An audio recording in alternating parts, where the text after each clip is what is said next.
शोध व्यापक अर्थ में अनुसंधान अर्थात रिसर्च किसी भी क्षेत्र में ज्ञान की खोज करना, विधिवत गवेषणा करना होता है।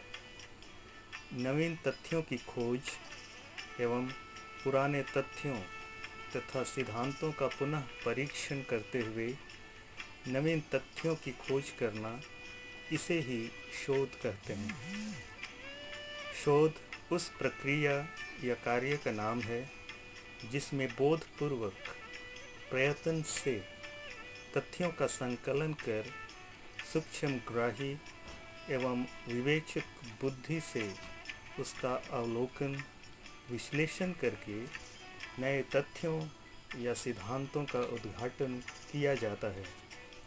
Any creative systematic activity undertaken in order to increase the stock of knowledge, including knowledge of man, culture, and society, and the use of this knowledge to devise new applications।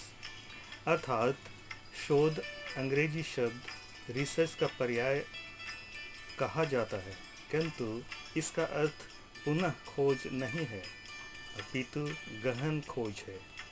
पुराने तथ्य के आधार पर ज्ञान परंपरा को जारी रखते हुए नवीन अध्याय जोड़ना ही शोध है।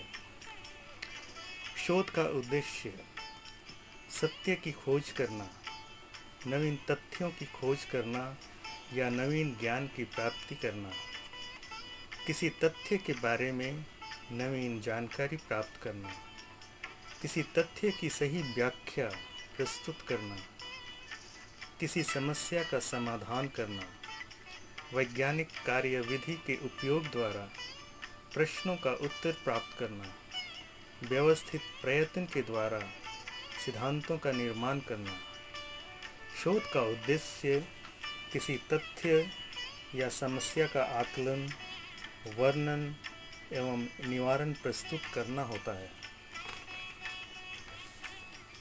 इसकी विविध विशेषताएं हैं। शोध एक उद्देश्यपूर्ण सुव्यवस्थित बौद्धिक प्रक्रिया है। इसके द्वारा किसी सैद्धांतिक या व्यवहारिक समस्या के समाधान का प्रयास किया जाता है। शोध एक वैज्ञानिक अन्वेषण पद्धति है। इस आधार पर शोध एक व्यवस्थित, नियंत्रित, निरपेक्ष, वस्तुनिष्ठ, गहन तथा अनुभविक अध्ययन होता है। शोध के द्वारा किसी नए तथ्य, सिद्धांत, विधि या वस्तु की खोज की जाती है। प्राचीन तथ्य, सिद्धांत, विधि या वस्तु में परिवर्तन भी किया जा सकता है। शोध में संबंधित समस्या के अध्ययन के आधार ऐसी परिकल्पना या परिकल्पनात्मक तर्क वाक्य होते हैं जिनमें कि अनुभविक तथा मात्रात्मक अध्ययन में सुविधा हो। शोध एक सुव्यवस्थित एवं परिष्कृत विधि है जिसके अंतर्गत किसी समस्या के समाधान के लिए विशिष्ट उपकरणों एवं प्रक्रियाओं का प्रयोग होता है।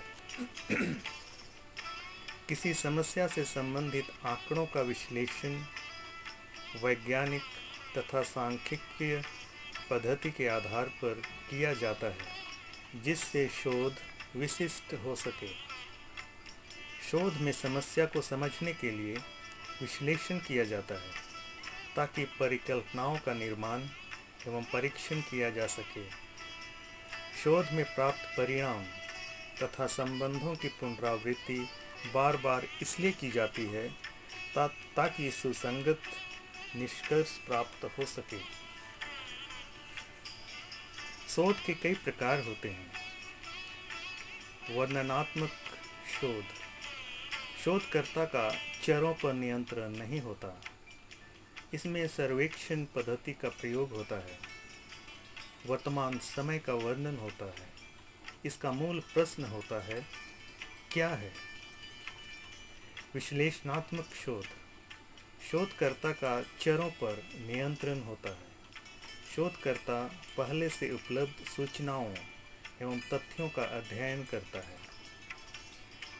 मूल शोध, इसमें सिद्धांत का निर्माण होता है जो ज्ञान का विस्तार करता है। इसका प्रयोग ज़्यादातर गणित एवं विज्ञान में किया जाता है। प्रायोगिक शोध, इस शोध में समस्यामूलक पद्धति का उपयोग किया जाता है। किसी सामाजिक या व्यवहारिक समस्या का समाधान होता है। इसमें विशुद्ध शोध की सहायता ली जाती है। मात्रात्मक शोध, इस शोध में चरों की संख्या या मात्रा के आधार पर विश्लेषण किया जाता है। गुणात्मक शोध, इस शोध में चरों का उनके गुण के आधार पर विश्लेषण किया जाता है। सैद्धांतिक शोध, इसमें सिद्धांत निर्माण और विकास पुस्तकालय शोध या उपलब्ध डाटा के आधार पर किया जाता है। ऐतिहासिक शोध, इतिहास को ध्यान में रखकर जो शोध किया जाता है उसे ऐतिहासिक शोध कहा जाता है। इसमें विभिन्न पद्धतियां हैं।